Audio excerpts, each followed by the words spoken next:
सूची में सबसे ऊपर है, जिसमें हमास का सैन्य कमांडर मोहम्मद डेफ और राजनीतिक नेता यावना सिनवार शामिल है। इस टीम ने उनकी तलाश भी शुरू कर दी है और उन्हें खत्म करने का काम भी सौंप दिया है। एक रिपोर्ट के जरिए हम पूरी स्थिति को समझते हैं।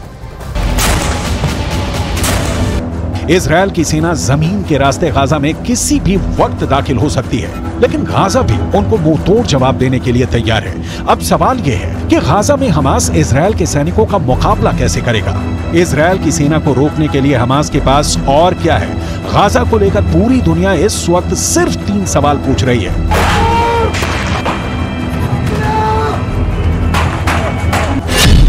पहला सवाल, इजरायल की सेना अगर गाजा में घुसेगी तो हमास खुद को कैसे बचाएगा।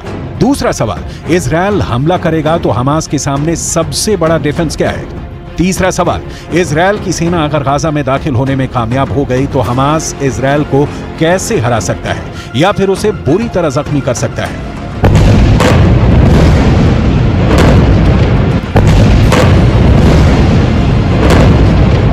हमास की इस तैयारी को देखिए। ये तैयारी गाजा में स्ट्रीट फाइट के लिए हो रही है। इजरायल की फौज जब गाजा के बीचों बीच पहुंचने की कोशिश करेगी तो उसके सामने इस तरह का चैलेंज होगा। गाजा में हमास के लड़ाके मुकाबला करने को तैयार मिलेंगे। वहीं इजरायल की सेना की एक टुकड़ी गाजा के बॉर्डर के अंदर दाखिल होने के लिए जंग लड़ रही है। वहीं दूसरी टुकड़ी गाजा में स्ट्रीट फाइट की तैयारी कर रही है। गाजा को लेकर पूरा ऑपरेशन या कहें कि जंग कितनी खतरनाक हो सकती है, इसका अंदाजा आप इन तस्वीरों से लगा सकते हैं।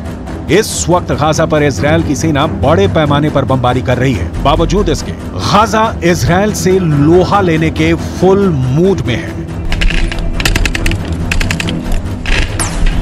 और गाजा के किले को तोड़ने के लिए अब इजरायल की खुफिया एजेंसी शिन बेत ने भी एक प्लान तैयार किया है। 7 अक्टूबर को इजरायल के दक्षिणी हिस्से में जब हमास के आतंकी घुस गए और सैकड़ों लोगों का कत्ल किया तो पूरी दुनिया में मोसाद की आलोचना हो रही थी, लेकिन असल जिम्मेदारी मोसाद से ज्यादा शिन बेत की थी, जो इजरायल की एक और खुफिया एजेंसी है। इजरायल में 2 प्रमुख खुफिया एजेंसियां हैं। पहली मोसाद, जो विदेशों के अंदर खुफिया सूचनाएं इकट्ठा करती है, और दूसरी शिन बेत, जो कि इजरायल की मिलिट्री इंटेलिजेंस का काम करती है। यानी जब हमला इजरायल के अंदर हुआ तो इजरायल की मिलिट्री को आगाह करना शिन बेत का काम था, लेकिन शिन बेत यह काम नहीं कर सकी और इसके लिए शिन बेत के हेड रोनेन बार ने पूरी जिम्मेदारी भी ली है। रोनेन बार ने इसके लिए माफी मांगते हुए यह भी कहा कि हमास ने 7 अक्टूबर को इजरायल में जो किया है उसके बाद वो समझ ले कि अब इजरायल के इंतकाम की कोई सीमा नहीं होगी। शिन बेत के हेड रोनेन बार ने एक नई यूनिट बनाई है जिसका नाम है निली।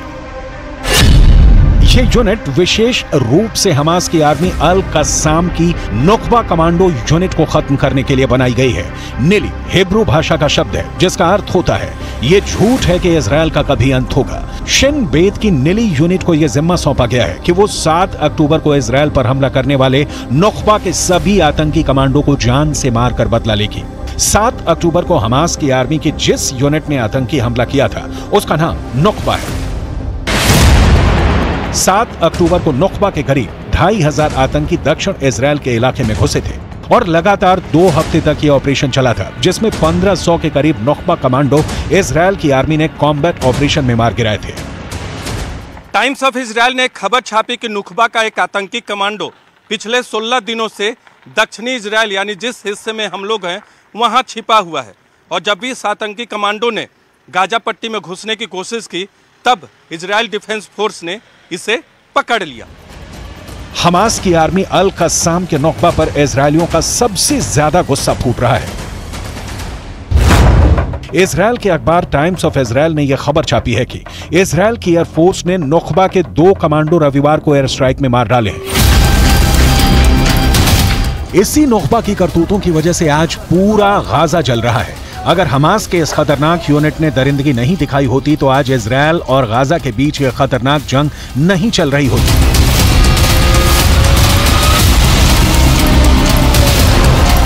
यह इस वक्त की गाजा की ड्रोन फुटेज है। ऊपर से गाजा सीमेंट की इमारतों का कब्रिस्तान नजर आ रहा है। ये घर, फ्लैट, बाजार, दुकान कभी हंसियों से गुलजार थे, लेकिन अब ये सब बियाबान हो चुके हैं।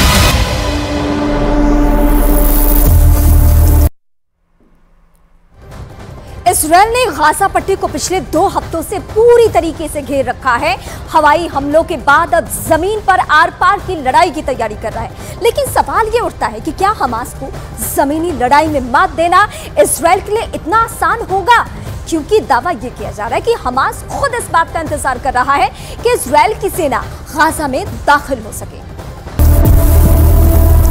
फिलिस्तीन के अखबारों की रिपोर्ट्स के मुताबिक अब तक इजरायल की एयरफोर्स 6000 इमारतों को जमींदोज कर चुकी है और इस तबाही में 14000 से ज्यादा फ्लैट्स तबाह हो चुके हैं। इजरायल की एयरफोर्स अब तक गाजा के 60 सरकारी भवनों को भी तबाह कर चुकी है।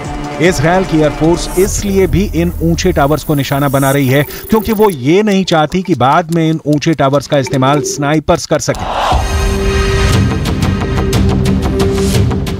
ऐसी तबाही गाजा के अंदर होगी, ये पूरी दुनिया को अंदाजा नहीं था।